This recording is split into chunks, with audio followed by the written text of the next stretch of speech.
Good afternoon, my name is Tudor Cedric Provido and I will be demonstrating you how to properly wash your hands. The things that we're going to need are soap and lastly is the paper towels. The first thing that you're going to do is remove any accessories in your hands. This includes your ring, bracelets, and watches.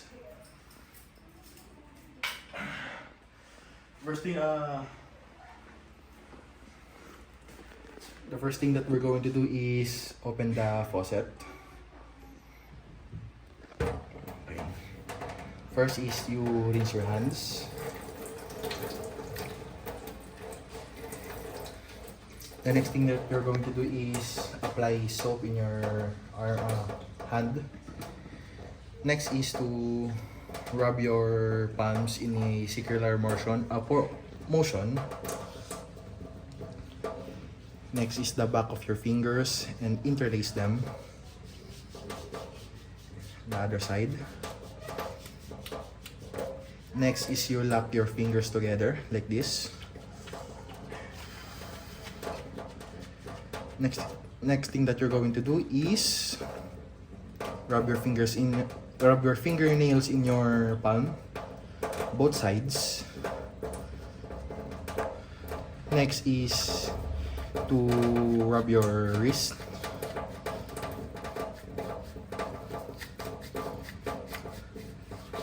Then you rinse your arm.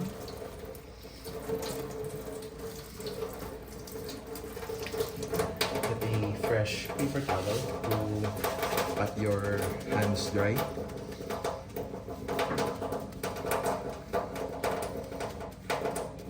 And lastly, to close the faucet, just get another paper towel and that is all.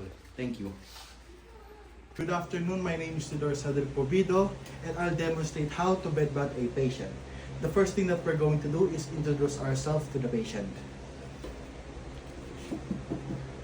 Good afternoon, sir. My name is Tudor Cedric Provido and I'll be your student nurse for today. Are you ready for your bed bath?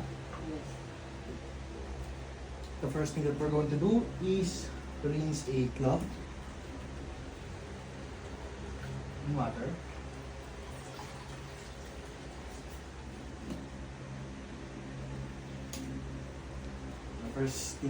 The first thing that we're going to wash is the face of the patient.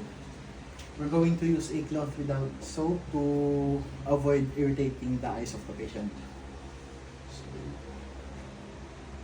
this.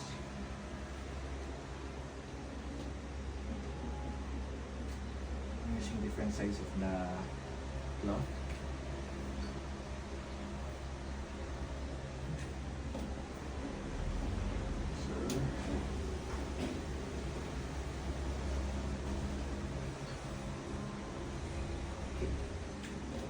Next thing that we're going to do is take a towel and uncover the hands of the patient. Put the towel, sir.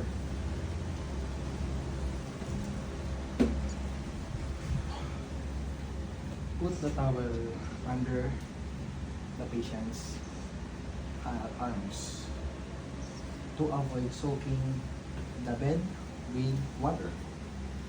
The first thing that we're going to do is take another cloth. Take another cloth and rinse it in water.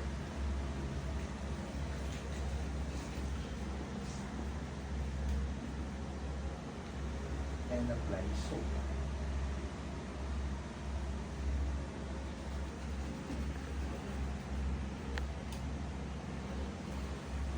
So,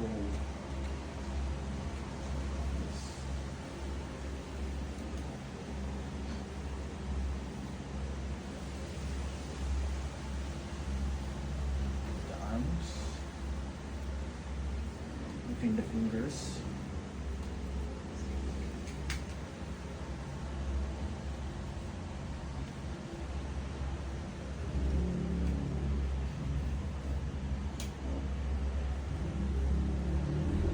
Same at the torso of the patient. under the cover. Into the abdomen. Any folds, like the breast folds, abdominal folds.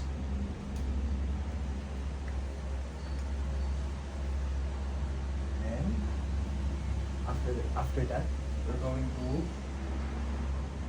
get the cloth without soap. We're going to use it to rinse the arms of the patient.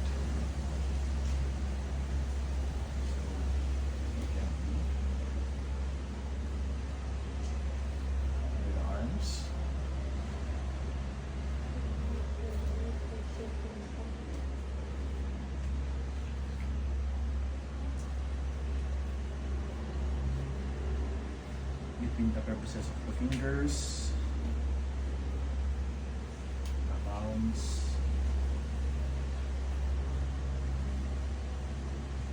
use other sides of the cloth.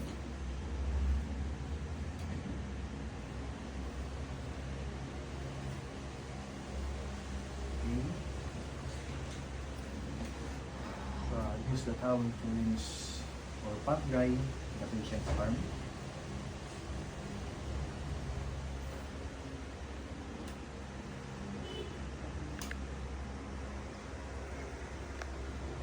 Rinse the torso of the patient.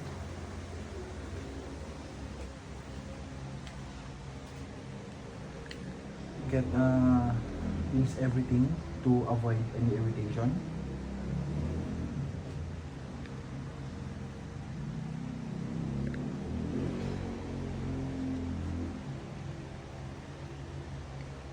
The abdomen, the breast, the chest, and use this to pat dry the patient's chest.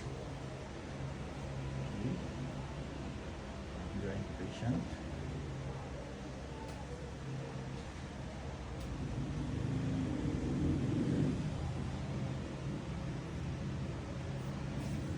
We're going to do the same thing to the other side.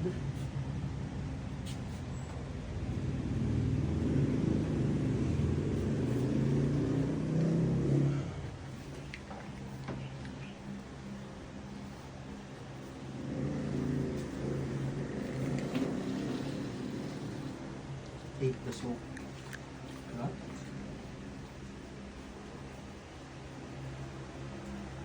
And uncover the patient's arm.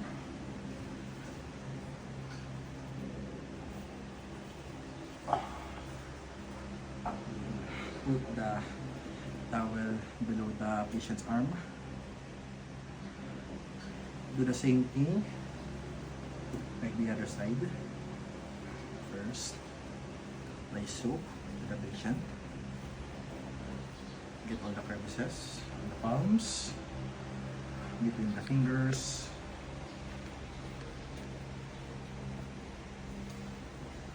under the arms,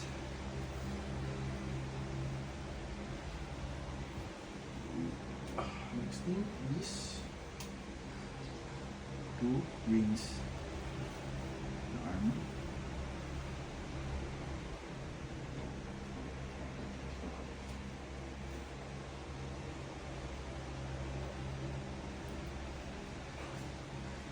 Crevices.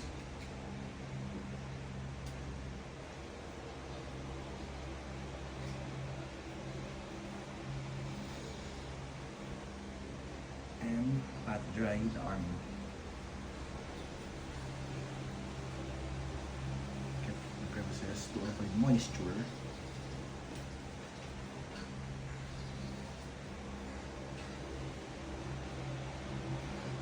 And it's that. Let us move. Sir, just go do this again. Let us move to the lower part of the body.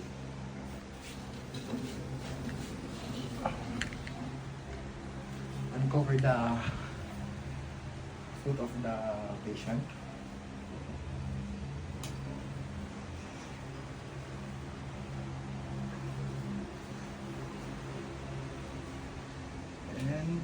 put the towel below the foot, the feet. Okay.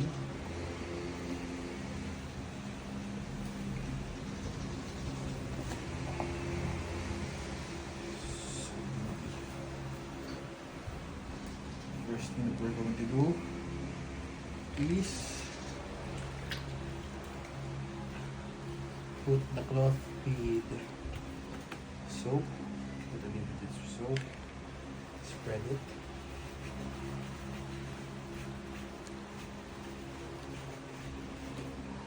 And just do the same thing with the arms.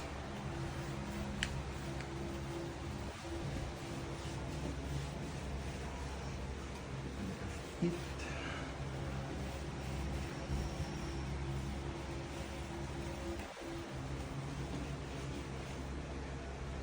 Fingers.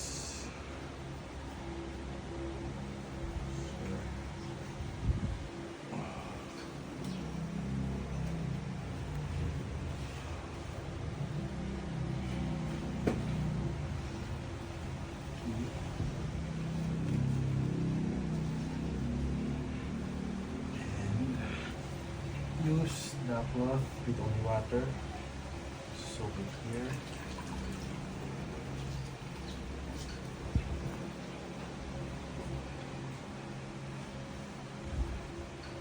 Rinse all of the soap from the patient's body, under the foot, between the fingers.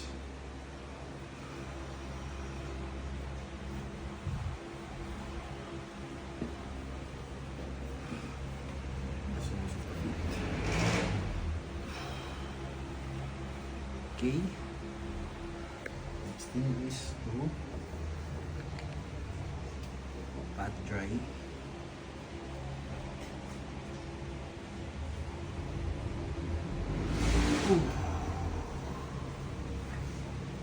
Pat dry anything, the soles, fingers.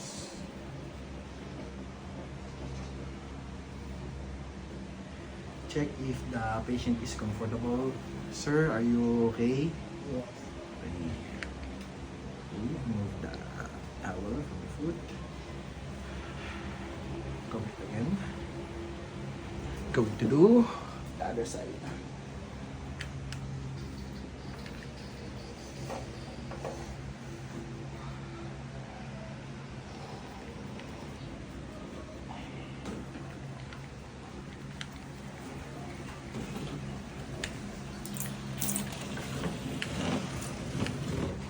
Okay. And cover the foot. Sir.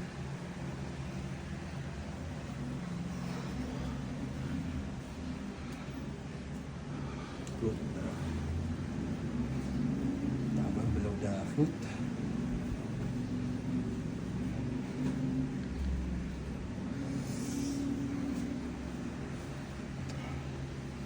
And apply soap.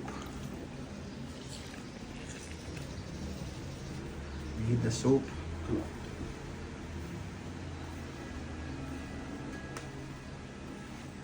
every side, bottom of the foot, fingers, soles. Okay. Then rinse it with the cloth without the soap.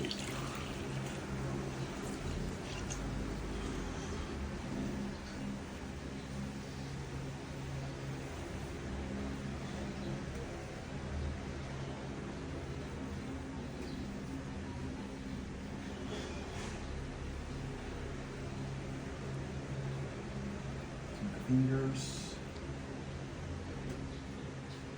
the soles of the feet.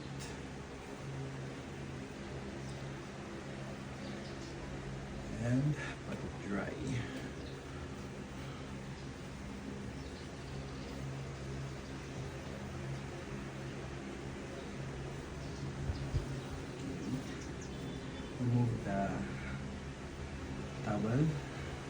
from below the feet. Put it back to the cover. And the next thing that we're going to do is to flip our patient at the back to wash it. So let's wrap the upper part of the body. Sir, is it okay to flip you? Yes. Use the lift sheet to lift the patient to his side. As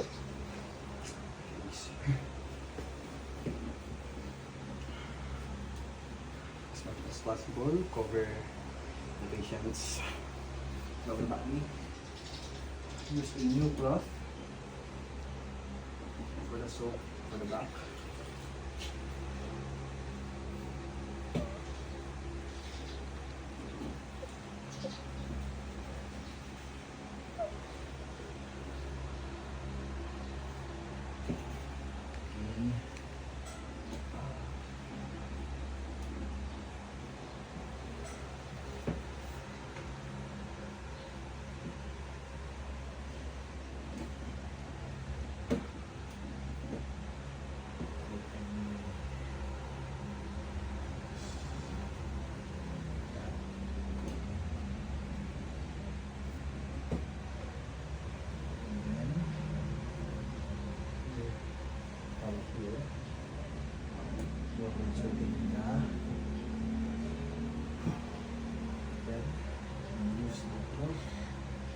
Soap to rinse out any soap.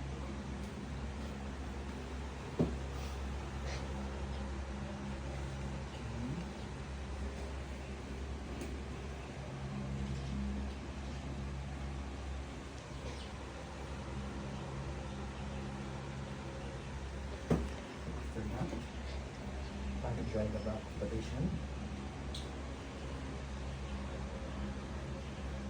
Cut any crevices.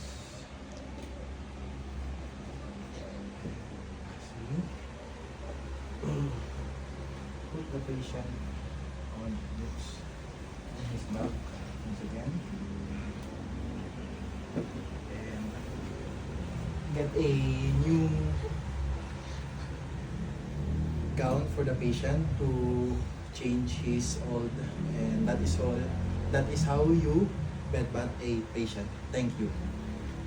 Good afternoon. My name is Tudor Cedric Porvido, and I will demonstrate how to bed shampoo a patient. First thing to do is to introduce yourself to the patient. Hello, sir. My name is Tudor Cedric Porvido, and I'll be your student nurse for today. So, sir, may I see your list? Could you state your name and date of birth? My name is Carverly Mendez and birthday is December 11. Okay. The bed shampoo will make your hair healthy and remove any unnecessary things like dust and gums. So, are you ready, sir? Yes. Okay. Do you want to put a pillow under your head, sir? Or should I remove it? You need to move it. Okay, sir.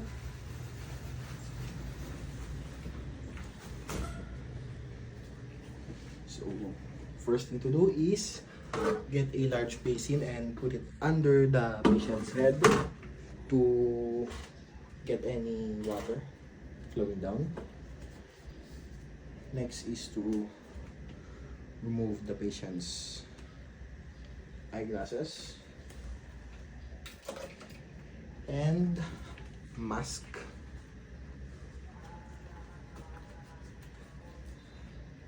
The next thing to do is to apply cotton balls to the patient's ear to avoid water getting into the ear.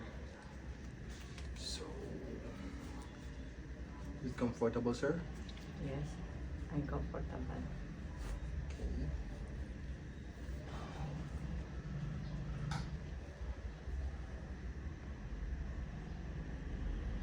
Okay. Next thing to do is get a damp towel and put it over the patient's eye. Okay.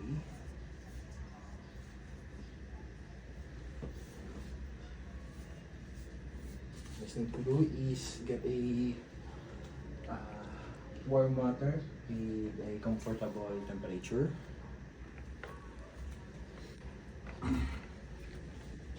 Next thing to do is comb the patient's hair from high to low.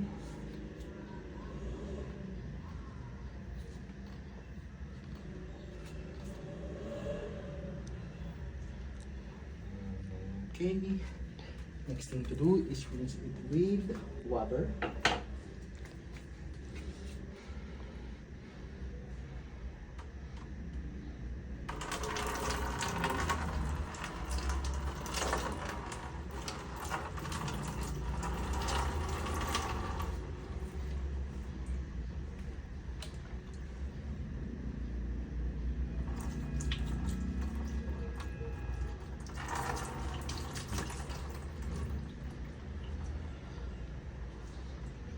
Next thing to do is get a basin, put some water, and apply some shampoo.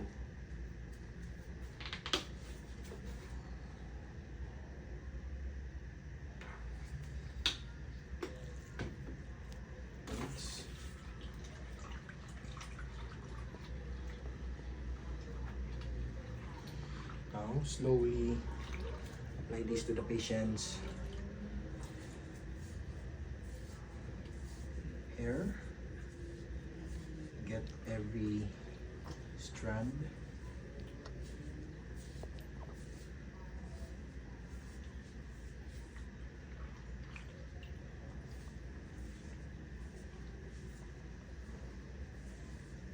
Get any strand. Are you comfortable, sir? Yes, I'm comfortable. Okay.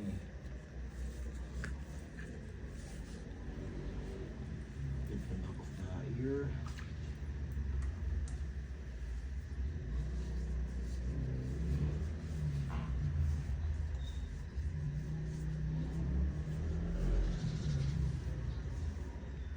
Next thing to do is rinse it with water.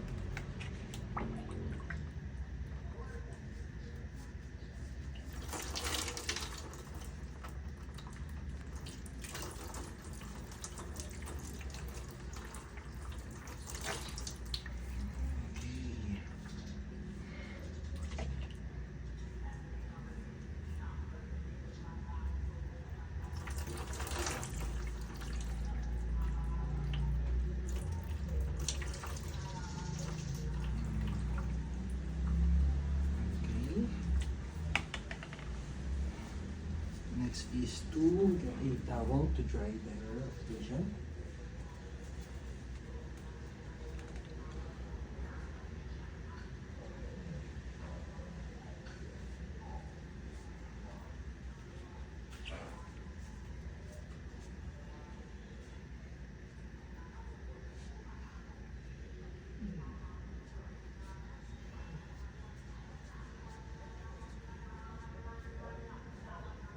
Next is to comb the patient and also use a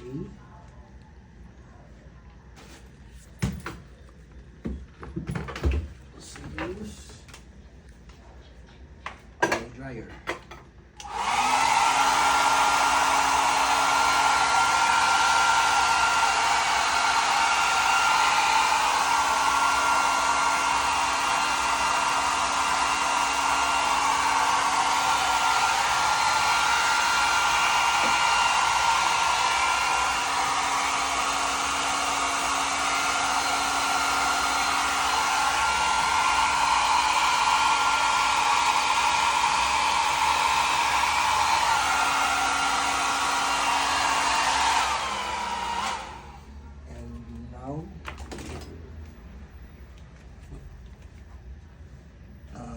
some towel again.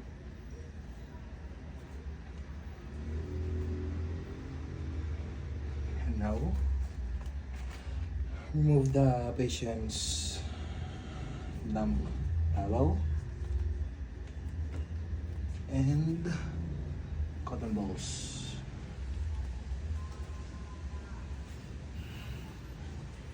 This. And put the patient in a comfortable position. Sir, just okay. And put a pillow under his head. Okay, sir. Okay, and that is all for the bed shampoo. Thank you.